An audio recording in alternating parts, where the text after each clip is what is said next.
mamas, welcome back. It is the last video in our Godschooling series.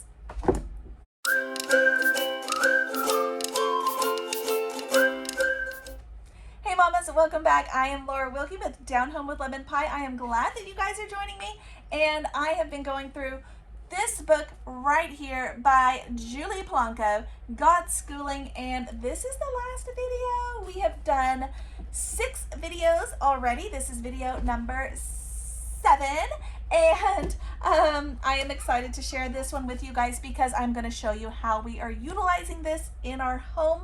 I have been going step by step on the process and the thinking behind it, all of the different stages. If you missed any of those videos, they are available in the playlist below.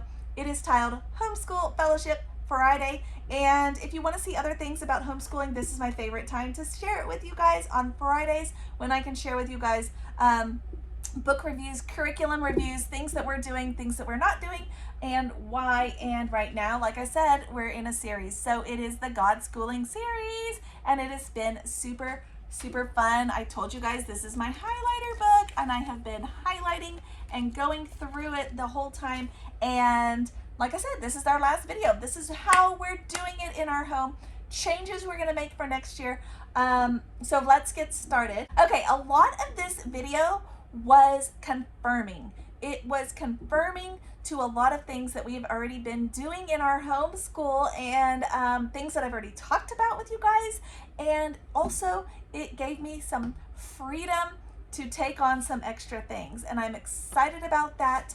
But so I kind of have these all together, the things that we're changing and the things that we already were doing. It's not really a complete list. There will probably be some changes as we go, but this is what we're doing right now. So that's why I'm going to share it with you guys. Now, let's get started. The first thing is, let's see, where do I want to start? Let's start with something we were already doing. So something we were already doing, I did a whole video on this one already, was grades. We are not doing grades in our homeschool. It's just not necessary. It's not important. People always think I'm nuts when I mention that, but it's just not a thing, and it's not something you have to do. It's not something that actually is a good measure of anything, actually. So we don't do grades. This kind of confirmed that decision in our homeschool, and that's exciting. So we did decide to add a stretching time to our homeschool days, and I wanted to add that in the morning, kind of after breakfast, after we get chores done, as a way to just reconnect real quick and calmly start our day after we've been running around like loony birds trying to get dressed and make our beds, those kinds of things. And I just wanted to kind of slow down our morning a little, and I have added a stretching time also for flexibility. Why not? So myself included. So we do a small stretching time, just 10 minutes, 15 minutes, something like that. It doesn't take long. Another thing that one thing that we are changing, guys, is our math. And we have been doing teaching textbooks. I absolutely love teaching textbooks. My kiddos right now this school year are 6th grade, 4th grade, 3rd grade, and 1st grade. And teaching textbooks starts at 3rd grade. So I have 3 that are doing teaching textbooks. My 6th grader's been doing it since 3rd grade, and it has been working really well. However, this year she kind of, and I couldn't come up with a reason not to, but she came up with some questions. And as she's growing and changing, I needed to honor those questions and look at the things that she was addressing, and they were valid. And so we are changing our math.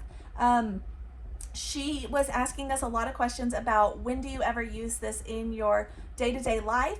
And I don't have answers for that, because a lot of stuff that she's having to learn, I don't use. I haven't used ever since high school. So, you know, why are we forcing it upon them? And if I was going to use it, I would have to relearn it anyways. So I was completely honest with her. I told her, that's not something mommy's ever had to use, unfortunately. Now, there are things that we use on a daily basis. Obviously, when I need to double a recipe, triple a recipe, when I need to half a recipe, if I need to figure out things for the budget, if I need to find out how much something costs when it's on sale, those kinds of things. but those are life skill math.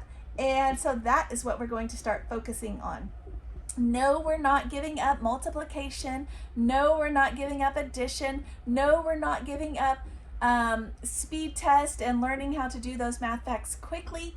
That is basic math. So we're not getting rid of basic math, but advanced math I am going to change into life skills math. I found some great resources. I will share them with you guys when I do our curriculum video later. But for right now, you can just look there on Christian Book and life skills math, and there are tons of options. Things that will help us to learn about banking, things that will learn about budgeting, about finding good deals, comparing prices, these kinds of things, and that is daily life skills math, and that is what we're going to focus on. So we are going to change our math that way. We have also added, this is another change, we have added an individual interest time or project time for a whole hour every day. And you know, in order to add that in, I had to take out some of the things that I was doing. But let's be honest, if I'm just having the kids sit quietly and listen to me all day long, they're not getting any more out of it as they're daydreaming and doing all these other things than if it was something that they were actually interested in and wanting to learn about, and their brains are ready to learn it. Their brains are ready for that. That is why I'm making it an individual interest time. It's not just play time, but it might look like play. It might be the kids outside doing something that looks like play, but it is a time when they are learning. We talked about a lot of this in this book, and you know, I'm taking the more play, less guilt approach. And she didn't even mention that, but that's what I'm calling it. And that's what we're doing. We're going to be adding a lot more of that in. They need that. Their brains are learning, and they will naturally pick up those topics. We talked about this. Go back into the videos if you missed that section where it talked about the kids that did more play and the kids that did more math, and which kids were further along. In the end, they did an experiment. So go back a few videos if you missed that, or watch them all. And so we are doing a lot more play, and I'm going to let the kids take charge more of their schooling. We are still going to do some things as a group, as a family. Obviously, they still need to read, and I will be giving them great resources for that. I'm not just turning them loose in the library, but things that they're interested in, I'm going to take those topics and find good, age-appropriate, non-agenda books that fit with those subjects. And same thing with their other topics. We have been doing Story of the World, and at that time I was going to continue it for next year. This time, by this video, I am actually going to change that too, and I'll talk about that in our curriculum video, which is going to be coming up soon.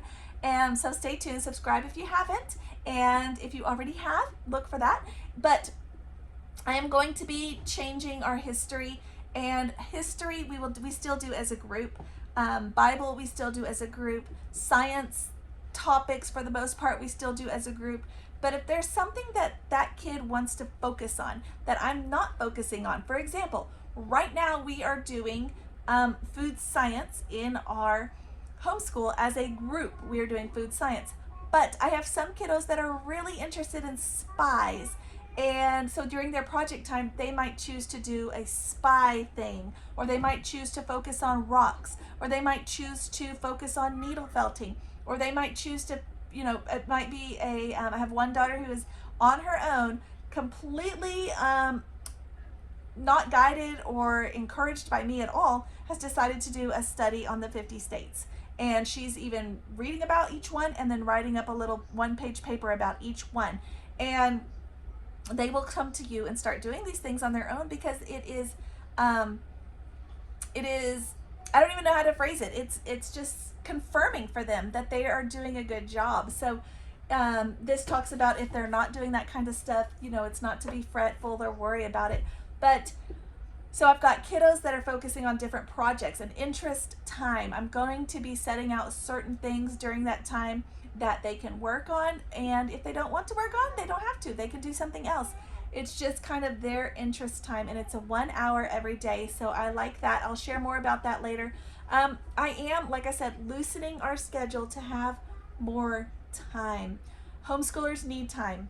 They need time to dive into subjects that they are interested in, things that they maybe want to explore or learn more about. We give them that time. We don't need to make our home so much like public school that there's no time to do anything. My two oldest daughters have decided to start small businesses, and we are encouraging that. One of them is working on creating her stock so she can have things to sell on Etsy. I'll share more about that later.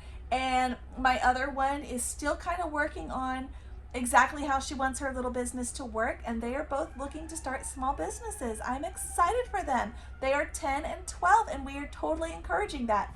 I'm also focusing on each child individually versus their age or their grade or following the world's developmental stages as far as they're this old, they should be at this grade, they should be learning these things. If they're not interested in those things, we're not learning those things. We're going to be doing more individual learning for the children based on what they actually want to learn. Does that make sense? I'm recognizing that learning, and I already knew this is just like a continuation, kind of confirming that, recognizing that learning is in all aspects or walks of life. There's so many things they're learning when they just ask, can I help you guys cook? Can I go with you to work, Daddy? That brings me to another thing, more experience-based learning. We're doing more of that. I used to feel guilty. My husband loves to take our kids to work with him, and I would feel guilty, like I needed to send school with them, or like, I would feel like, oh, well, when they get back, they have so much to make up. But I don't need to feel that way, because they're learning too. That's still part of their school. That's still part of their education. Learning how the adult world works. Learning how that field works. Learning, my husband does construction, in case some of you guys are going to ask. He does construction, has his own business, and he has that freedom. Not everybody has that freedom, but maybe you do, and maybe your kiddos can. And he takes them different ones, different days. It's a whole thing, but usually once or twice a week, he'll take some kids to work with him, and they will get to see all of that, how that looks, how it works, what it looks like when you go to work, but also field trips. We're going to be studying all the wars this year, and I would love to go to a war demonstration with the kids, and that counts as school. So I'm excited for that. Let me see. Oh, recognizing that educational TV counts. We live in a blessed world where we have access to so much information. It is everywhere. And for some reason, I guess because there's so much of it, we think that if our kids watch TV, that doesn't count as school. And sometimes I get on that bandwagon, and sometimes I'm on the other side. But either way, I'm going to be trying to recognize that educational TV counts.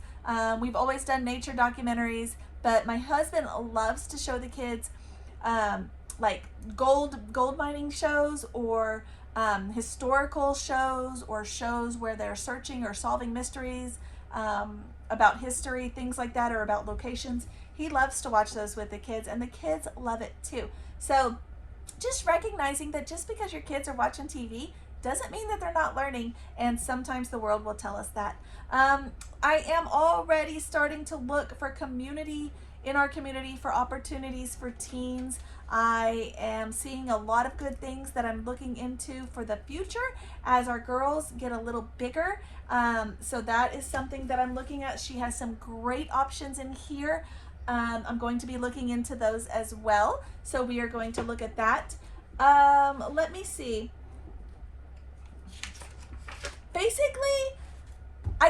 Basically not letting the world's educational model or educational system dictate what school looks like in our home. I tell my kids all the time, school is not, from 9 to 12. That's not what it is. That's when we do certain things, but that's not just school. School is everything. And I try to encourage my kids, don't say that you don't like school or you don't like this or that, because school is everything. Everything you do, you're learning, and school is anytime you're learning something. And if you're learning a hobby or a skill, that is still school. That's still learning something new. And I am going to do a video, guys. I know I've talked about it a couple times, about things that we're going to try to teach our kids before they leave our home, before they graduate, things that I think are important for them to learn. And some of those things I'm trying to do now, and it's not the same subjects that the schools are teaching. It's different. It's different things. And, you know, something that we do now that we've actually just started doing was I'm starting to incorporate the Voice of the Martyrs magazine. It comes for free. You can get it online. It comes for free into our geography time. And it's just, we do geography once a week on Wednesdays. And instead of so much map work and different things that we've been doing, I'm trying to also, here's a map and here's how I want you to write it. That's very good, but it doesn't bring it into play. It doesn't give children a sense of it in the real world. And I'm showing them, you know, here's a story about this country and how, what's going on in that country right now. We called it, when I was a kid, current events. It was boring beyond all else because it was a bunch of stuff I didn't care about. It was a bunch of adult news that I didn't care about. And the Voice of the Martyrs, I like the way they do it. It's all about Christians and persecution, martyrs, those kinds of things. And it's fascinating, it's interesting, and it teaches us about what's going on. What's it like to be a Christian on the other side of the world? It's not the same. And it's good for our kids to realize how blessed they are and how they can make a difference in the world. And so we are adding that in. My oldest has already been reading those magazines as they come in, but I am now doing a read aloud with the whole family, with all the kids. So that is good too. And, you know, I was kind of iffy about it at first because I thought, is it going to be too graphic or disturbing or bothersome, I guess, for my little guys? And when I started thinking about it, there's so much violence and cruel things that happen to Christians in the Bible. They've already been exposed to all of that. Maybe we're not giving them every single detail. I may have to alter things, but I haven't seen anything I've had to alter yet. But as we get more into it, I may have to, I don't know.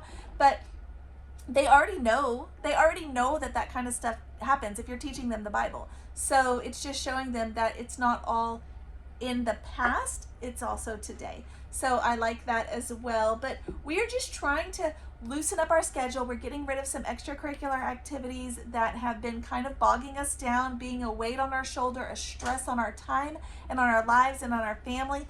We're getting rid of some of those things, and we're giving our kids more time. I'm giving them a lot more time. I'm giving them more freedom in choosing the subjects that we're going to be working on.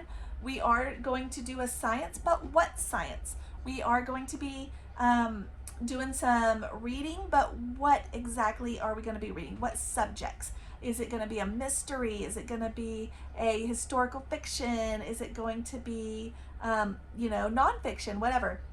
I am giving them more freedom in that. So yes, we are taking and trusting God to lead our homeschool. We are putting more trust into, and we've already done a lot of this. I've talked about it in all these videos, but we are putting more trust into that and more trust into the system, more trust into God to lead and guide and develop our children in the way and the plans that He has for them, because we don't know what God's plans are. And like I said in another video about this same topic, there is, you know, we're preparing our children for a future that does not yet exist, and that includes their careers and their families. Their families aren't here yet, their futures aren't here yet, their careers aren't here yet, and we're trying to prepare them for something that may or may not even have been created or invented yet. So we're trusting God to lead us in that manner. So this is the end of our Godschooling series. If you guys have enjoyed it, leave me a comment. How are you going to change things in your home? What are you already changing or considering? You know, I'd love to know that. Leave me a comment if you want to share that kind of information with me. I'd love to see it. And I will see you guys next time. We're going to start with a new topic next week. So stay tuned. Subscribe if you haven't already. And I'll see you next time.